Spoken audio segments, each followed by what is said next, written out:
হে মহাদেব, তুমি ভালো থেকো আর পৃথিবীর সবাইকে ভালো রেখো, এই কামনা করি আমি তোমার কাছে। আজকে ব্লগটি সম্পূর্ণ অন্যরকম, শুধু পূজা নিয়েই কিন্তু তোমাদের সামনে চলে আসলাম। তো আজ যেহেতু শিব চতুর্দশী, তো চতুর্দশীটা সকাল 10টা 16 মিনিটে লেগেছে, তাই ভাবলাম যে যেহেতু আমি তো একদমই উপোস করতে পারবো না, আর সবথেকেই কষ্টের বার হচ্ছে এই শিব চতুর্দশীর বারটা কিন্তু খুবই কষ্টকর। আর আমি এই বারটা না সম্পূর্ণভাবে করতে পারবো না, যেহেতু সম্পূর্ণভাবে না করতে পারলে আমারই ক্ষতি হবে, আমারই অমঙ্গল হবে। তাই দেখো সকাল 16 মিনিটে, যেহেতু 10টা 16 মিনিটে চতুর্দশী লেগেছে, তাই ভাবলাম সকালে বাসি কাপড় ছেড়ে নিয়ে রান্না করে সমস্ত কাজ সেরে নিয়ে আমি ঠাকুর ঘরে চলে এসেছি। আর এই যে দেখো আমি এখন ঠাকুরের পূজার জোগাড় করতে বসে পড়েছি। হ্যালো এভরিওয়ান, তোমরা সবাই কেমন আছো? আশা করছি ভালো আছো, অনেক সুস্থ আছো। সুন্দরবন মেয়ে লাইফ স্টাইলে আরও একটি নতুন ভিডিওতে তোমাদের সবাইকে অনেক অনেক স্বাগত। কাছে দূরে যে যেখান থেকে আমার এই ভিডিওটি দেখছো, আশা করছি তোমরা সবাই এই মুহূর্তে ভালো আছো আর অনেক সুস্থ আছো। তো চলো পুরো ব্লগটি একটু স্কিপ না করে প্রথম থেকে শেষ পর্যন্ত দেখতে থাকো। আশা করছি আজকে ব্লগটি একটু হলেও তোমাদের ভালো লাগবে। আর হ্যাঁ, আর একটা কথা তোমাদেরকে বলবো, শিব চতুর্দশীর দিনে তোমরা যেন ভুল করেও এই কাজগুলো করো না, তাহলে কিন্তু তোমাদের মঙ্গল থেকে অমঙ্গলটা কিন্তু বেশি হবে। তো চলো, আমি আজ ঘরোয়া পদ্ধতিতেই আমরা শ্বশুর বৌমা মিলে দুজনেই কিন্তু মহাদেবের পূজা করব আর বাবার মাথায় জল ঢালবো।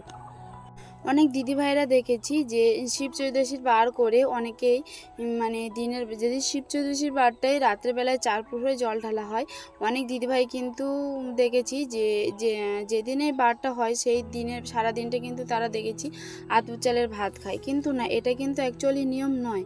এটা নিয়ম হচ্ছে তুমি যেদিন শিব চতুর্দশী করবে তার আগের দিনে তো নিরামিষ খেতেই হবে, আর অ্যাকচুয়ালি রাত্রেবেলা কিন্তু আতপ চালের ভাত খেতে হবে, আর তার পরের দিনে কিন্তু একদমই নির্জল উপবাস। অনেকে কিন্তু থাকতে পারে না, এমনকি আরেকটা কথা বলি, থুতু পর্যন্ত গেলে মানে তুমি ঢোক গিলতে পারবে না।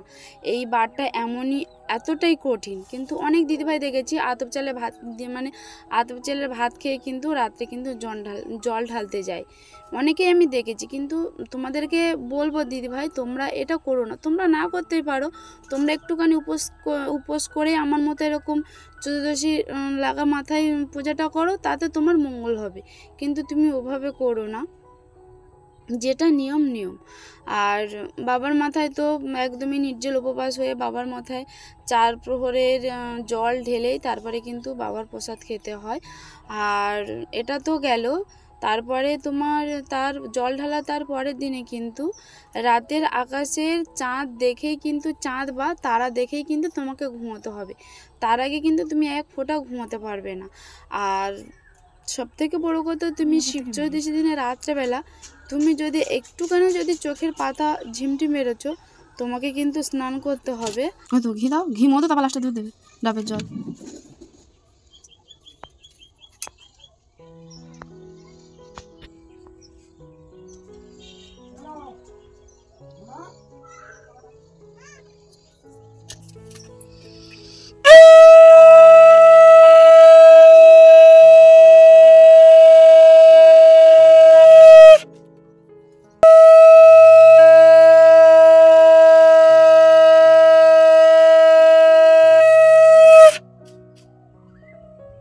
পড়ে যা।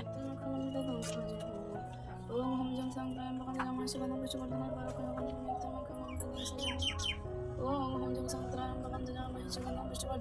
উর্বরকং মৃত্যুর্মুক্ষম অমৃতং সহজমম। ওম হুম জুম সংক্রাম্বকম জলময়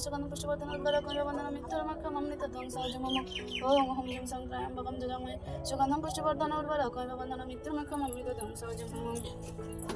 ওম হুম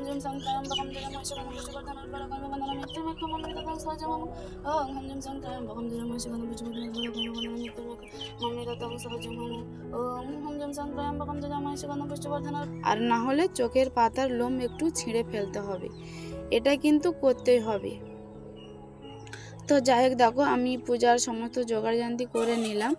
আর এই যে দেখো বাবা গাড়ি চালিয়ে এসেছে, তো বাবাও উপোস আছে। তো বাবাকে বললাম যে বাবাও এসব খুব ভালোবাসে, ঠাকুরকে খুব ভালোবাসে, খুব ভক্তি করে। তো দেখো বাবাকে বললাম তুমি জল ঢালো, তো বাবা কিন্তু এক কথায় রাজি হয়ে গেল। যেভাবেই বলে দিলাম বাবা কিন্তু সেইভাবেই করলো। যাই হোক দেখো বাবার জল ঢালা হয়ে গেছে, এবার আমার পালা। তো প্রথমেই তো মহাদেবকে খুব সুন্দর করে ঘি দিয়ে পুরো গাটাকে পুরো পরিষ্কার করে খুব সুন্দরভাবে নিলাম। আর তার সঙ্গে যেন সব থেকে এই শিব চৌদশী কেন শিব পূজাতে কিন্তু মহামৃত্যুঞ্জয় মাস্ট। তো তোমাদের কাছে একটাই রিকোয়েস্ট করব, তোমরা অন্তত কিছু না হোক অন্তত পূজার সময় মহামৃত্যুঞ্জয় মন্ত্রটা অবশ্যই পাঠ করবে, তাতে কিন্তু তোমাদেরই লাভ হবে। আর এই মহামৃত্যুঞ্জয়টা পাঠ করলে মহাদেব খুব খুশি হয়। তো যাই হোক দেখো আমি কিন্তু প্রথমে ঘি দিলাম বাবার গায়ে, তারপরে চন্দন দিলাম, তারপরে তোমার মধু, তারপরে দুধ, তারপরে সর্বশেষে ডাবের জল দিলাম। তো ডাবের জলটা দেওয়ার পরে তারপরে কিন্তু লাস্ট গঙ্গা জলটা দেবো। তো আমি এখন গঙ্গা জলটা দেবো না, লাস্ট দেবো সব কিছু দিয়ে। তো দেখো এখানে বাবাকে স্নান করিয়ে আমি যে আকন্দ ফুলের মালাটা গেঁথেছিলাম সেই মালাটা দিয়ে নিয়েছি। আর তারপরে বাবাকে একটা কিন্তু ফল অর্পণ করতে হয়, তো আমি একটা কলা অর্পণ করে দিয়েছি বাবার মাথায়। আর হ্যাঁ জানো তো, যে কোনোই শিব পূজাতে কিন্তু সোমবার, তুমি শিব চতুর্দশী বলে না, প্রতি সোমবারে তুমি যদি বাবা মহাদেবকে 11টা করে বেলপাতা অর্পণ করো না, বাবা মহাদেব খুব খুব খুশি হয়। এই 11টা বেলপাতা দিতে হয়। আর ওই যে বেলপাতার লম্বা ডাঁটিটা আছে না, ওটা কিন্তু অবশ্যই কেটে দেবে, ভুল করেও কিন্তু ওই ডাঁটি সমেত বেলপাতা তোমরা বাবাকে দেবে না, বাবার মাথায় দেবে না, কারণ ওই ডাঁটির ভারটা না বাবা নিতেই পারে না, ওটাকে কেটে ফেলে দিতে হয়। তো যাই হোক দেখো এখানে আমি 11টা বেলপাতা দিলাম, দিয়ে তারপরে নীলকণ্ঠ ফুল দিলাম, দিয়ে এই যে দেখো আমি সমস্ত ফুল সব জায়গায় সাজিয়ে দেবো। আর বাবাকে কিন্তু আমি গোটা ফলই দিয়েছি, ফল আর কেটে দিইনি, নিচেই ডালা সাজিয়ে দিয়েছি, সেটাও কিন্তু আমি গোটা দিয়েছি, কারণ আমি ফল কেটে দিইনি। আর রাতেও সন্ধ্যাবেলাও আমি জল ঢালবো, তো ওই জন্যই কেটে রাখলে ফলটা নষ্ট হয়ে যাবে। আমি যেহেতু ফলের ডালাটা এখন তুলতে পারবো না, ওই জন্য।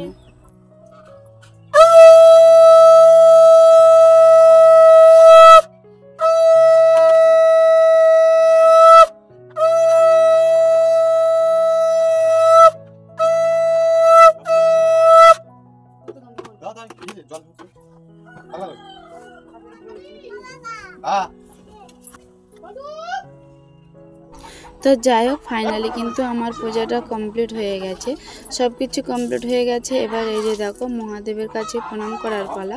তো মহাদেবের কাছে প্রণাম করে নিলাম। আর আমি যদি অজান্তে কোনো ভুল করে থাকি, তার জন্য বাবার কাছে দেখো নাক কান মোলা খেয়ে ভুল স্বীকারটাও করে নিলাম।